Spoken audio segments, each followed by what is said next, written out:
சமுதாய மக்களுக்கு என் முதற்கண் வணக்கத்தை தெரிவித்துக் கொள்கிறேன். விஸ்வகர்மா என்று சொல்லடா இந்த உலகை வெல்லடா. விஸ்வகர்மா இல்லாமல் ஒரு அணுவும் அசையாது. ஏன்னா விஸ்வகர்மா சமுதாயத்தை, ஒரு பாரம்பரியமான சமுதாயத்தை இன்னைக்கு இந்த நிலக்கோட்டை வீதியில் வந்து ஆர்ப்பாட்டம் செய்த வைத்த மத்திய நிதியமைச்சர் நிர்மலா சீதாராமன் அவர்களுக்கு நாங்கள் நன்றி சொல்ல கடமைப்பட்டிருக்கிறோம். ஏன்னா எங்களுடைய சமுதாய பாரம்பரியம் பலராலும் வர்ணிக்கப்பட்டது. அப்படிப்பட்ட சமுதாயம் அடக்குமுறையால் நாங்கள் அடங்கி ஒரு தாழ்வான இடத்தை நோக்கி இருந்தோம். ஆனால் இன்று இந்த விஸ்வகர்மா யோசனா திட்டம் எனும் திட்டத்தினால் நாங்கள் எழுச்சியுடன் இந்த தமிழகத்தில் அனைத்து பகுதிகளிலும் எங்களுடைய ஆர்ப்பாட்டத்தை நடத்திக் கொண்டிருக்கிறோம். விஸ்வகர்மா யோசனா திட்டம் என்றால் பலருக்கு தெரியவில்லை. ஏன்னா அந்த திட்டம் வந்து 2023 செப்டம்பர் 15 மாண்புமிகு பாரத பிரதமர் நரேந்திர மோடி அவர்கள் விஸ்வகர்மா யோசனா திட்டம் என ஒரு திட்டத்தை அமல்படுத்தினார். அந்த திட்டம் இந்தியா முழுவதும் அமல்படுத்தும் போது தமிழகத்தில் பல தரப்பில் எதிர்ப்பு தெரிவிக்கப்பட்டது. எதற்கு எதிர்ப்பு என்றால், குலத்தொழிலை முன்னிலைப்படுத்துவதற்காக அந்த திட்டத்தை மத்திய அரசு கொண்டு வந்திருக்கு என்று பல அரசியல் அமைப்புகள் போராட்டம் செய்தார்கள்.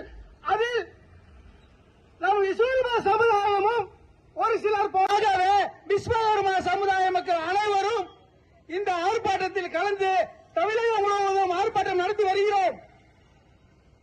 இந்த திட்டத்தில் பயணிக்கும் 14 வேற்று சமுதாயத்தை சார்ந்தவர்கள் இதிலிருந்து நீக்க வேண்டும்.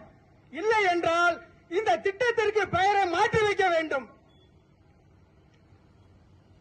இப்ப அதாவது செப்டம்பர் 12, 2024 அன்று கோயம்புத்தூரில் நடைபெற்ற ஒரு ஆலோசனை கூட்டத்தில் மத்திய நிதியமைச்சர் நிர்மலா சீதாராமன் அவர்கள் வந்து அதுல பேட்டி கொடுத்தாங்க. அந்த பேட்டியில் என்ன சொல்றாங்கன்னா, ஒரு சுத்தியல், ஒரு உளி, ஒரு வெப்பன்ஸ் யாரு வச்சிருந்தாலும் அவங்க விஸ்வகர்மாவாம். அப்படி பார்த்தவனா இன்னைக்கு எல்லார் கையிலும் சுத்தியல் இருக்கு, எல்லாரும் விஸ்வகர்மா ஆக்கிடலாமா? அதைத்தான் நான் கேட்கிறோம். அது மாத்திரம் இல்ல, விஸ்வகர்மா என்பது குலத்தொழில் அல்லங்கிறாங்க. என்ன எப்படி சொல்றீங்க? எங்க அப்பா பார்த்த வேலையை தாங்க நான் பாக்குறேன். எல்லாருமே அதான் பாக்குறோம். பாரம்பரியமே எங்களுக்கு குலத்தொழில் இருக்கு, அதையே குலத்தொழில் இல்லைன்னு சொல்றீங்க. அது மட்டுமல்ல, இந்த விஸ்வகர்மா 18 தொழில் செய்பவர்களை அனைவரையும் விஸ்வகர்மான்னு சொல்றாங்க. இது வன்மையா நாங்கள் கண்டிக்கிறோம். வரும் காலங்களில் இந்த திட்டத்தின் பெயரை மாற்றவில்லை என்றால் வருகின்ற 26ஆம் ஆண்டு நடக்கக்கூடிய சட்டசபை தேர்தலில் பாரதிய ஜனதா எனும் கட்சி தமிழகத்தில் கால் ஊன்ற முடியாது. ஏன்னா இன்னைக்கு தமிழ்நாட்டில் 10% வாக்குத்தான் ஒரு அரசியல் அமைப்பை நிர்வகிக்குது. இன்னைக்கு ஆளக்கூடிய எந்த கட்சியா இருந்தாலும் விஸ்வகர்மாவின் வாக்கு இல்லாம ஆள முடியாது. அதுபோல வரக்கூடிய காலங்களில் விஸ்வகர்மா சமுதாயத்தை கையில பிடிக்காத எந்த அரசியல் அமைப்பும் தோத்து போகுங்க. அதான் உண்மை. இனிமே எங்களை கையில பிடிக்கிறவங்களுக்கும் எங்களுக்கு அரசியல் அங்கீகாரம் கொடுக்கிறவங்களுக்கு தாங்க நாங்க வாக்களிப்போம். இது எல்லாமே உண்மைங்க. இனிமே யாருக்கும் ஆதரவு இல்லை. இனி வருங்காலங்களில் எங்கள் விஸ்வகர்மா சமுதாயத்திற்கு யார் அரசியலில் அங்க வைக்க அங்கீகாரம் கொடுக்கிறார்களோ அவங்களுக்கு தாங்க எங்களுடைய வாக்கு. அதை எல்லாரும் புரிந்து கொள்ள வேண்டும். அவங்க ஒரு ஆலோசனை கூட்டத்தில் அவங்களுடைய தகவலை சொல்லல நமக்கு அது தெளிவா புரிஞ்சிச்சு. எப்படின்னா, இந்த திட்டம் முழுக்க முழுக்க நம் சமுதாயத்தின் பாரம்பரியத்தை அழிக்கக்கூடிய திட்டமாகத்தான் இந்த திட்டத்தை கொண்டு வந்திருக்காங்க. இந்த திட்டம் தமிழகம் மட்டுமல்ல, இந்தியாவில் எங்குமே இந்த திட்டம் நடைமுறைக்கு வரல. ஆனா அவங்க என்ன சொல்றாங்கன்னா, இந்த திட்டம் எல்லா இடத்திலும் நடைமுறை கொண்டு வந்து தமிழ்நாட்டில் தான் ஆளக்கூடிய தமிழக அரசு தான் இதை கொண்டு வரல, அது இடையூறா இருக்காங்க அப்படின்னு சொல்லி அவங்களுடைய கோவை மாவட்டத்தில் உள்ள தெற்கு தொகுதியில் எம்எல்ஏ இருக்கும் வானதி சீனிவாசன் அவர்கள் கூட அப்படித்தான் கூறுறாங்க.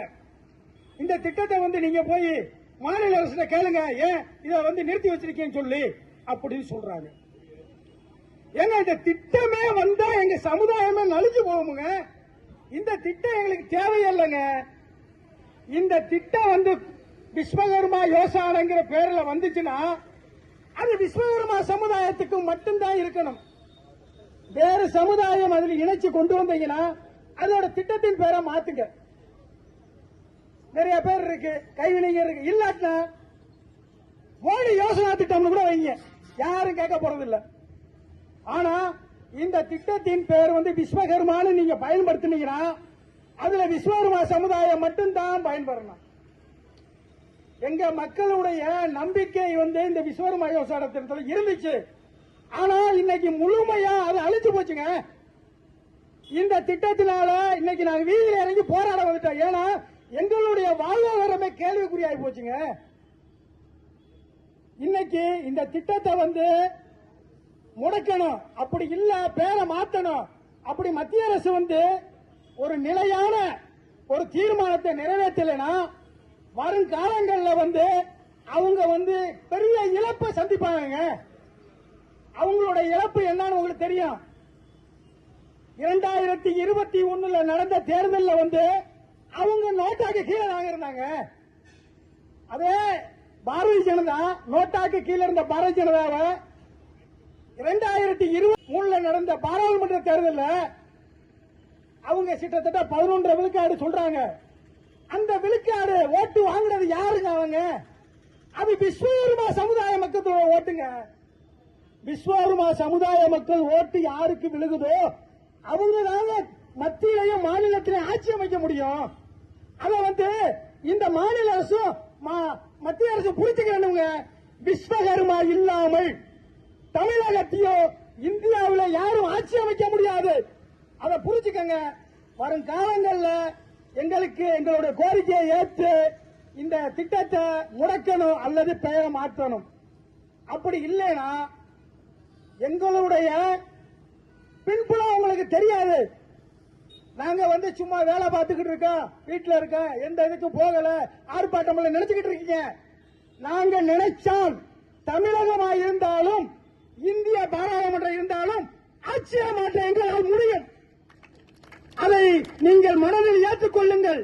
இனி வரும் காலங்களில் இந்த விஸ்வகர்மா சும்மா இருக்க மாட்டேன். இனிமே எங்க சமுதாயத்துக்கு எந்த இடத்திலும் அநீதியோ இழப்போ ஏதாவது ஏற்பட்டால் அதற்கு நீங்கள் கண்டிப்பான முறையில் பதில் சொல்லி ஆகணுங்க. ஏன்னா நாங்க தொழில் அப்படின்னு பிறருக்காரு வாழ்ந்துட்டோமுங்க. இவ்வளவு காலமா நீங்களா பாருங்க, விஸ்வகர்மாங்கிற ஒரு சமுதாயம் அனைத்து சமுதாயத்துக்குமே பொதுவான சமுதாயம். எல்லார்ட்டையும் மாமே மச்சின அண்ணன் தம்பி அப்படியே பழகிட்டோமுங்க. இன்னைக்கு எங்க யாரும் தள்ளி நிக்க சொல்ல மாட்டாங்க. ஏன்னா எல்லாருக்கும் நாங்க தேவை. அதை புரிஞ்சுக்கங்க. விஸ்வகர்மாங்கிறவர் ஒரு சாதாரண ஒரு சமுதாயத்தை சார்ந்தவங்க ஒரு வீடு கட்டினாலோ, ஒரு கோயில் கட்டினாலோ, ஒரு குளத்தை வெட்டினாலோ அதுக்கு இந்த விஸ்வகர்மா வேணுமுங்க. அதனால அவங்க விஸ்வகர்மா கையில பிடிப்பாங்க. அதெல்லாம் இந்த மத்திய அரசுக்கு தெரியாதா? இந்த மாநில அரசுக்கு தெரியாதா? ஒரு திட்டம் போட்டா அந்த திட்டத்தை இப்ப மத்திய மாநிலத்தில் உள்ள அரசு தேர்தல் அறிக்கையில ஒரு 4 அறிக்கை கொடுத்தாங்க. இந்த விஸ்வகர்மா சமுதாயத்துக்குன்னு ஒரு 4 அறிக்கை. அந்த அறிக்கையில அறங்காவல்துறையில 5 பேர் ஒரு கோயிலுக்கு போடுவாங்க. அதுல ஒரு நபர் விஸ்வகர்மா சமுதாயத்தை சார்ந்தவர்கள் சொல்றாங்க. அதுல அவங்களுடைய அறிக்கையில இருக்குங்க. ஆனா அதை சார்ந்த அந்த துறையோட அமைச்சரை போய் சேகர் பாபு அமைச்சர்கிட்ட போய் கேட்டா இந்த இந்த இந்த அறிக்கையை எப்படி போட்டாங்கன்னு தெரியலங்கிறாருங்க. அவர் எப்படிங்க அந்த துறைக்கு அமைச்சரா வந்தாரு? ஏங்க, ஒரு துறையோட நிர்வாகமே தெரியாத ஒரு அமைச்சர் எப்படிங்க அறநிலையத்துறைக்கு அமைச்சர் ஆக முடியும்? இதெல்லாம் வந்துங்க காலத்தின் கேடுங்க, காலத்தின் கேடு. ஒரு அமைச்சரா இருக்கக்கூடியவரு அந்த துறைக்கு சார்ந்தவராக இருக்கணும். அப்படி எங்களுக்கு எனக்கு இந்த எப்படி சொல்றாருன்னா, நாங்க போய் கேட்கிறோம், ஏங்க அறநிலையத்துறையில வந்து 5 பேருக்கு ஒரு ஆளு வந்து விஸ்வகர்மா சமுதாயத்தில் சார்ந்தவங்களை போடணும்னு சொன்னோமுங்க. நீங்க தானுங்க தேர்தல் அறிக்கையில கொடுத்தீங்க. இன்னைக்கு எல்லா இடத்துலயும் வேட்டு சமுதாயத்தையே போடுறீங்க, உங்க கட்சிக்காரங்களா போடுறீங்களங்க. அப்படி கேட்கிறவங்க அதுக்கு என்ன சொல்றாரு? இந்த அறிக்கையை எப்படி உருவாக்குறாங்களே தெரியலங்கிறாருங்க. இதெல்லாம் அசிங்கம் இல்லையா? ஒரு ஆளுங்கட்சி தமிழகத்தில் ஆளக்கூடிய அரசு அசைக்கப்படணுங்க. அதை சொன்னதை நிறைவேற்றாதான் வருங்காலங்கள்ல அவரோட பலன் அவங்க எதிர்கொள்ளணும். இனிமே வந்து விஸ்வகர்மா சமுதாயம் எங்களுக்கு அரசியலையும் அங்கீகாரத்திலும் பங்கு கொடுக்கலைன்னா நாங்க ஓட்டே போட மாட்டோமுங்க. இனிமே வந்து விஸ்வகர்மா எந்த இடத்திலையும் ஜெயிக்குங்க. அதால உண்மை. இனிமே யாருக்கு பின்னாடி போக மாட்டோம். எங்களை நம்பி வந்தவங்கள நாங்க வந்து உயர வைப்போம். இதுதான் விஸ்வகர்மாவின் உண்மையானதுங்க. இதை புரிச்சுக்கங்க. வரும் காலங்கள்ல இதே மாதிரி மத்திய அரசு மாநில அரசு சொன்ன திட்டங்களை இந்த 26க்குள்ள நிறைவேற்றலைன்னா 26 நடக்கும் தேர்தலில் வந்து மத்திய அரசா இருந்தாலும் சரி மாநில அரசா இருந்தாலும் வெளியே போயிருங்க.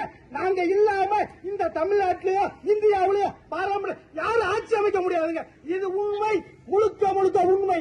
ஏன்னா நாங்க வந்து இதுவரைக்கும் இந்த களத்துல நின்றதில்ல, இந்த ஆர்ப்பாட்டமும் பண்ணதில்லைங்க. இப்ப நாங்க வந்துட்டாங்க களத்துல. இனிமே நாங்க வெற்றி போங்க. இனிமே யாருக்கும் வச்ச மாட்டோம். இந்த விஸ்வகர்மா இனிமே ஜெயிச்சுக்கிட்டாங்க இருப்பேன். அதுதான் உண்மை. வருங்காலங்கள்ல விஸ்வகர்மா இல்லாம தமிழகத்திலும் சரி பாராளுமன்றத்திலும் சரி யாரும் ஆட்சி அமைக்க முடியாதுங்க. இனிமே வீட்டுக்குள்ள வைக்க போறோம். இனி எந்த திட்டம் நீங்க அறிவிச்சீங்களோ அந்த திட்டத்தை நீங்க நிறைவேற்றணும். நிறைவேற்றல 2026 உங்களுக்கு சவுக்கடிறாங்க. இனிமே விஸ்வகர்மாவின் வாக்கு நாங்கள், அதாவது எங்களை நம்பி வருவர்களுக்கு மட்டும்தான் விஸ்வகர்மாவின் வாக்கு. அதை புரிச்சுக்கங்க. இத வந்து இங்க மாத்திரம் சொல்லல, தமிழகத்திலே அனைத்து இடங்களிலும் ஒழிக்கும். வரக்கூடிய தேர்தல் காலங்களில் உங்களுக்கு ஒரு கேள்விக்குறியாக இருக்கும் என்பதை தெரிவித்துக் கொள்கிறேன். வந்திருக்கும் அனைத்து என் சொந்தங்கள் அனைவருக்கும் என் வணக்கத்தை தெரிவித்துக் கொள்கிறேன். நன்றி, வணக்கம்.